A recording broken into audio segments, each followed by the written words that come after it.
Hello, everyone, and welcome to This Week in MTG. I'm your host, Nitsa Hone, and this is a weekly recap and analysis of this week's big Magic the Gathering news, all in one video that is 10 minutes or less. This includes discussion of top 8s at Premier events, announcements from Wizards, and spoilers, among other things. This is actually the very first episode of the show, covering August 19th to August 26th of 2016, but you'll be able to catch This Week in MTG on my channel every Friday at 7 p.m. Central Time and 8 p.m. Eastern Time from here on out. Anyway, let's get on with the Magic the Gathering news. Let's go ahead and get started with probably the biggest news of the week, the release of Magic's newest set, Conspiracy Take the Crown, which releases today, actually. Many of you may actually be playing the format tonight at FNM. Conspiracy Take the Crown is actually a sequel to the Conspiracy set from 2014, and the idea behind both of the sets is pretty cool. They're made with draft in mind, more than any other set really ever has been, in that there are even cards that mention special actions you take with them during drafts. Not only that, they are meant to be played in big multiplayer games, so the power level of the cards is kind of silly. There's not really another draft format like it, so experiencing it at least once is probably a good idea. Do keep in mind that none of the new cards in Conspiracy are standard or modern legal, though there are some nice reprints for modern players. However, if you play Legacy or Vintage, there are definitely a few cards that have been generating some buzz, one of which is Recruiter of the Guard, which people are talking about putting in Death and Taxes decks in Legacy, because it can help you search for whatever hate bear you need. And another one being Sanctum Prelate, which is good in both, potentially good anyway, in both Vintage and Legacy, because curves are so low, so many cards cost 1 or 2 mana, and shutting them down is pretty amazing. There are also plenty of cool reprints for modern players, like I mentioned, like Inquisition of Kozilek and Serum Visions, both of which are really expensive right now, so these new printings of them should lower the price. There's also plenty of cool EDH cards around, because of course you can play the cards in EDH as well. There's also 2 big announcements this week related to Magic the Gathering Online, and I'm pretty excited about both of them. The first announcement they made was a new contest that could affect the future of Magic the Gathering Online cubes.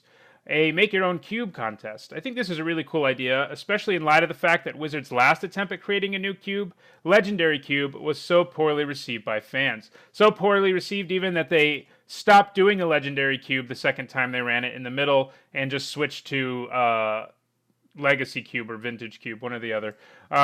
This allows Wizards to do something sort of crowd-pleasing in that it is offering some cool prizes to the winner of the contest, 1,000 play points on Magic Online, and a playset of all the cards in the upcoming set, Kaladesh Online, specifically, not paper playset, but it also allows them to deal with their cube problem. I'll be interested in seeing what wins. If you have your own cube idea to send to them, you can find the link to the contest information in the description below.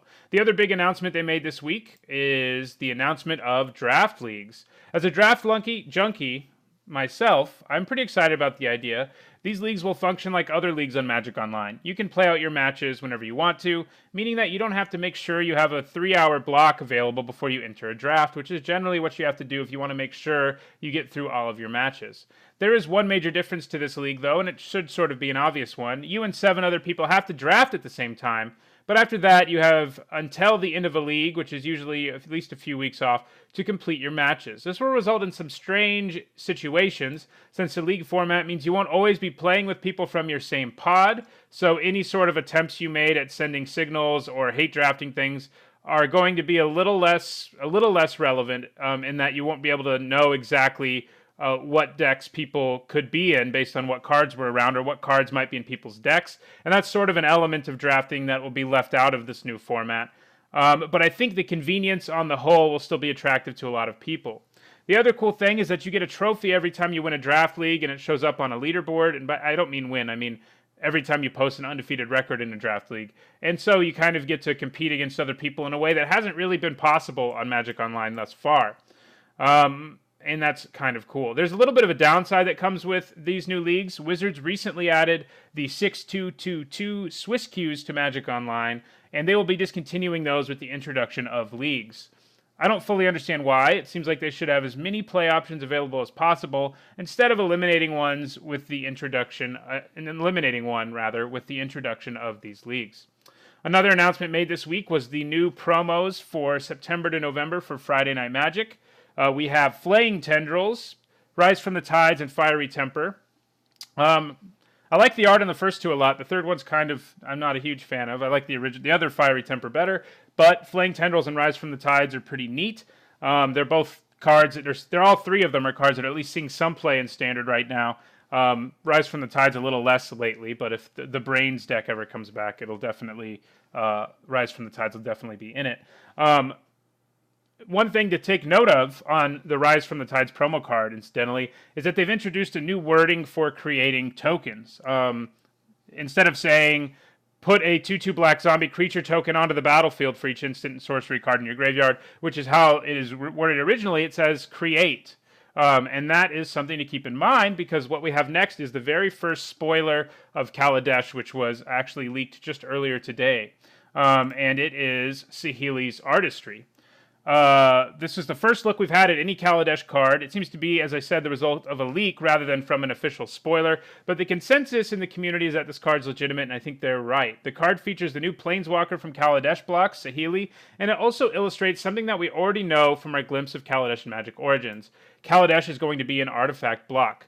The card also introduces some new wording for making tokens and uses the word create, which we just saw on that promo card, instead of the more long-winded put a token onto the battlefield. Anyway, the card seems pretty powerful for both limited and EDH, since it's basically card advantage. If there's enough artifacts in the format that we're about to see, being able to copy an artifact and a creature that's on the battlefield shouldn't be hard. There should usually be an artifact in play, I'm guessing anyway. But it's a pretty cool card in general. And it's also going to be a launch promo, by the way. That's why it has the date stamp on it. So it's the kind of card you might get at your pre-release. One other little bit of news came out as well that relates to Kaladesh. People have long been speculating that because Kaladesh is an artifact plane, that we will finally see Steamflogger Boss become a card that actually does something. He's kind of an obscure card from Future Sight. Future Sight has printed other cards that turned out to reference something, such as Ghostfire, which mentioned Ugin several years before Ugin ever showed up, things like that. And so people are thinking Steamflogger Boss might finally show up, in a set along with other riggers and contraptions, because those are two words on Steamflogger Boss that have no actual meaning in Magic right now. But Mark Rosewater finally dispelled that idea completely on August 21st on his Tumblr. Sadly, it looks like Steamflogger Boss will continue to be useless for now. Mark Rosewater said in every way possible, basically, that there will not be any Steamflogger Boss, any riggers, any contraptions, and Kaladesh blocks, so you can't even expect them to be in Aether Revolt either. So that does it for the notable Magic the Gathering news this week. Let's take a quick look at what we have to look forward to next week, the things we know that are coming on the schedule next week. We know that this weekend there will be 2 Modern Grand Prix, both Lille and Indianapolis. Next week on this video, I will be talking about, the top 8s there, what they mean, things like that. And on September 2nd, we start to get our first official Kaladesh spoilers, rather than the leak that we already have, because at PAX West, they're going to sort of give us a taste of Kaladesh before they start spoilers this season officially a couple weeks later. So that does it for this Week in MTG. If you think I missed any big stories, tell me about them in the comments below. If you enjoyed this video, don't forget to click the like button. And if you want to make sure you see This Week in MTG each and every week, don't forget to click the subscribe button. Thanks for watching.